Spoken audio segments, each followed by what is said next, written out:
You have to wonder what took so long for Predator to try its scaly, clawed hand at an animated anthology, because Predator: Killer of Killers proves that both the technique and the format are a natural fit for this long-running action series, letting us see several different types of predators in several different types of settings, a perfectly vivid arena for these characters to brutally do what they do best. Killer of Killers story jumping and time jumping further expands upon and revitalizes the concept of an alien species that loves hunting humans for sport, which should come as no surprise considering the film was directed by Dan Trachtenberg, who took the reins of the Predator franchise beginning with 2022's terrific Prey. You are old enough now. It's time I tell you about the monster. If seeing predators battling Vikings, ninjas, samurai, and World War II fighter pilots sounds cool to you, rest assured, it's cool on screen as well. As underlined by Killer of Killers' title and the entire history of the franchise, Predator is generally like a worthy adversary, and the targets here, voiced by the likes of Lindsay Levinci, Louis Ozawa, and Rick Gonzalez, are all pretty badass in their own right. Gonzalez's Flyboy is a little greener than the seasoned warriors played by Levinci and Ozawa, but all three characters engage in some awesome and appropriately intense action, showing the extensive, bloody range of damage both the predators and their quarries are capable of inflicting. To me, the second segment, the one that offers the tantalizing premise of feudal Japan's deadliest warriors squaring off against a predator, is the highlight. Almost entirely dialogue-free, it kicks into gear with a wonderfully crafted nighttime attack. It's engrossing and fun on its own even before a predator shows up, and from that point on, the ninja and samurai have a very different and even more dangerous problem to deal with beyond their own rivalry, which Trachtenberg, co-director Joshua Sung, and screenwriter Micho Murtare depict with a ton of atmosphere and evocative visuals.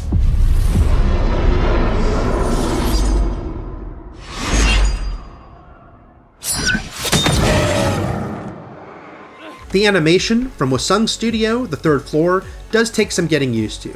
The Predator is technically a Disney character now, but that does not mean the Killer of Killers had a Pixar-like budget or resources at its disposal, and there is some low frame rate herky-jerkiness to the on-screen motion. However, the strong character designs and the clever and impactful action choreography make those shortcomings easy to overlook. Once each hunt is underway, I was able to set aside any hesitation about the animation and instead marvel at how much mayhem was unfolding in front of me. Listen to Vandy, stay in your lane, Torres. I do have some mixed feelings about the glimpses Killer of Killers gives us of predators relating to one another. There's more specific information about how the species operates here than in any previous canon installment of the franchise, and it feels a little goofy at times. There's some enjoyment to be found in that goofiness, but still, sometimes it just feels better to keep things a bit more mysterious. You're not hearing me! There's something else up in the sky. The stories in each segment are all relatively simple by design, giving us blunt but effective character arcs for each hero we meet. In a relatively short amount of time, we get a sense of the goals and obstacles in their pre-Predator lives. In terms of rooting interests and level of investment, none of them can match Prey's heroine, Naru, but this is an anthology after all. We get just enough of a look at their capabilities and what makes them tick to forge a momentary connection. The one time Killer of Killers feels more clunky in its storytelling is near its conclusion, when we get some connective tissue between the stories, and a desire for a couple of emotional payoffs leads to some overly cutesy dialogue and turns of events. There's only one way to kill it. We must fight together. Here we go. With Predator: Killer of Killers, Trachtenberg proves that Prey was no fluke.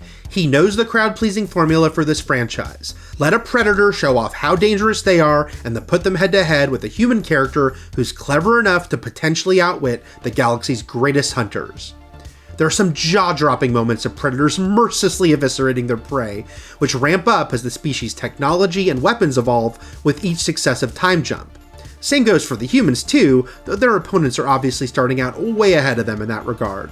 From the massive Hulk-sized predator in the Viking story, to the more elegant and lean one who takes on the ninja, to the one who prefers stalking the combatants of World War II from the cockpit of his ship, this is a rather excellent central trio. They're another big sign of life from a franchise that once looked to be dead and buried following the disappointments of 2010's Predators and 2018's The Predator.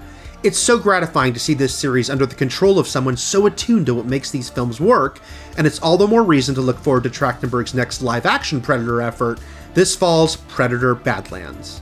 What happens if we survive? Predator Killer of Killers definitely delivers on its premise. Its journey through several time periods is the perfect way to give us multiple Predator stories that each have their own distinct flavor and action highlights.